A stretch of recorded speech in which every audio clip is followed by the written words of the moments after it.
আজকে আপনাদেরকে ছোট্ট একটা স্টোরি শোনাই। হ্যাঁ, একটা ঘরের মধ্যে 4টা মোমবাতি ছিল।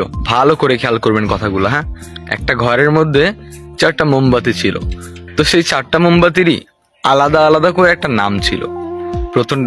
প্রথমটার নাম ছিল শান্তি, দ্বিতীয়টার নাম ছিল বিশ্বাস, তৃতীয়টার নাম ছিল ভালোবাসা এবং সর্বশেষ যেটা তার নাম হচ্ছে আশা।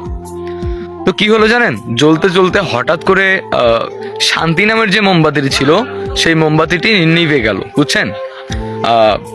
তা পাশে থাকা যে বিশ্বাসের মোমবাতিটি ছিল সে বলতেছে, যেখানে শান্তি নেই সেখানে বিশ্বাস থেকে আমি কি করব, আমিও নিভে যাই। তারপরে কি হলো, বিশ্বাস নামের মোমবাতিটিও নিভে গেল। তো কিছুক্ষণ পর জ্বলতে জ্বলতে ভালোবাসা নামের মোমবাতিটি বলতেছে, যেখানে শান্তি নেই, যেখানে বিশ্বাস নেই, সেখানে তো ভালোবাসার কোনো মূল্য নেই। ভালোবাসা থেকে আমি কি করব, আমিও নিভে যাই।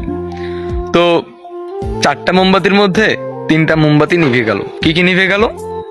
শান্তি, বিশ্বাস, ভালোবাসা নিভে গেছে।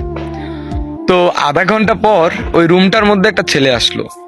ছেলেটা এসে দেখলো তার 3টা মোমবাতি নিভে গেছে। তো সে কি করলো, আবার লাস্টে যেই মোমবাতিটি জ্বলতেছিল, মানে যে আশা নামে মোমবাতিটি জ্বলতেছিল, সেই মোমবাতিটি দিয়ে সে আবার পুনরায় সেই 3টা মোমবাতিকে আবার জ্বালিয়ে দিল। তো আবার 4টাই জ্বলতেছে। হ্যাঁ, তো এই গল্প দ্বারা আমরা কি শিখতে পারলাম?